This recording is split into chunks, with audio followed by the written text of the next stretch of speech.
Get your St. Louis MMA fix at knucklejunkies.com. This video is sponsored by Brad Carey with Realty Executives Premier. If you're looking to buy or sell your home, call Brad Carey.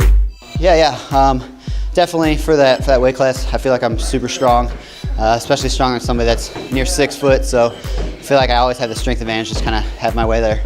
I mean, everybody in our gym's big. I spar with a lot of big guys, a lot of heavy hitters, Joaquin, Steve Mann, some big guys.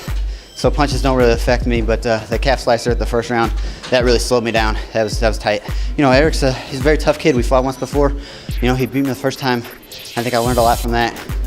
He's very good submissions, but I felt like as long as I stayed away from that I could control the fight and I could piece him up.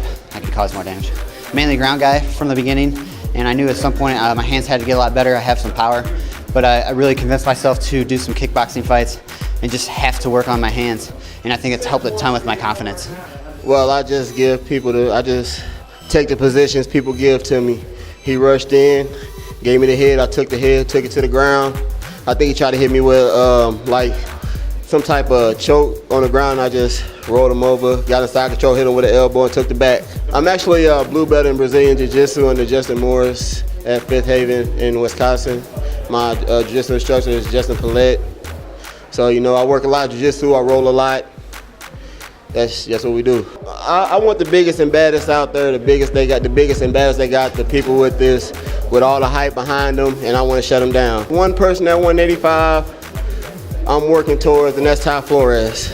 Me and him got some history in the amateurs, and that's one I won back. Well, you know what? It's kind of funny, but I picked this song by LL Cool J, Mama Said Knock You Out. The first line is "Don't call it a comeback." I've been here for years. I've been nonstop training with either somebody for a Bellator or a UFC fight in their camp. I actually had 2 fights that I was supposed to be in that kind of fell through, so I've just been perma training. I was happy. I was a little rusty tonight for what I've been training like, which was disappointing, but pleased with the overall performance. I would have liked to have finished it a little more on the feet, but he gave me a kick. I was able to take the takedown and do what I needed to do. Well run my game. First it started with going to the hands, just getting confidence in the hands and feet. So I worked with Eric Steenberg. He's one of the coaches there at Finney's. I mean, he got me really dialed in with some unorthodox kicks, punches, defense hands. Once I got confident in that, everything else just rolled. Working with MMA guys like Adam Sella and Luigi Fioravanti on just MMA grappling has been awesome with Luigi. Ezra Lennon runs one of the best jiu-jitsu programs in the area, I feel like. So just having him and all of his pupils to roll with any day of the week really, really helps me stay sharp on the sport grappling aspect of it. Honestly, I feel like this is a quarter of what I have to offer. I feel like I fine-tuned some of the things that I already had in the arsenal. There was 75% of stuff I didn't get to showcase tonight as far as my striking, as far as, some of my actual little more technical grappling. So, just finding situations where I can showcase that is what I'm going to do from now on out. First off, hats off to Max McNeely. He came in, he had a game plan, and he executed well. I wasn't expecting that. I thought he was going to definitely try to pick me apart, strike with me, and then make it a grubby match. He stuck to a game plan of just waiting for the opportunity to do a really nice blast double on me. At that point, he took a lot out of me on the ground, fighting to get back to my feet. He got the finish, hats off to him.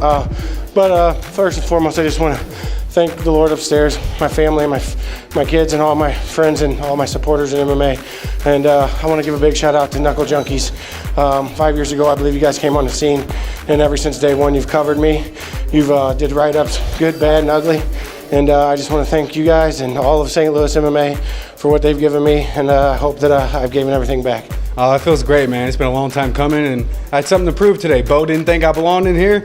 I think he knows better now. Well, usually I expected him to come in throwing bombs, trying to get me quick, but he was trying to bait me in, which I'm not stupid. I'm not going to come into you, especially when I got the reach. So when he got backed up close to the cage, I figured, shoot, he's got that leg wide out there. I went for it, and that was it. Yeah, I do my 9 to 5 like everyone else, and then I try to find time for practice before and or after it. If you really want this, you're going to make the time, and I made sure to make enough time to prepare myself for this, and I think it paid off. I definitely want to fight somewhat soon, not like in a month or whatever, but I want to try to shoot like for December or January. I want to turn around pretty quickly, keep the momentum going.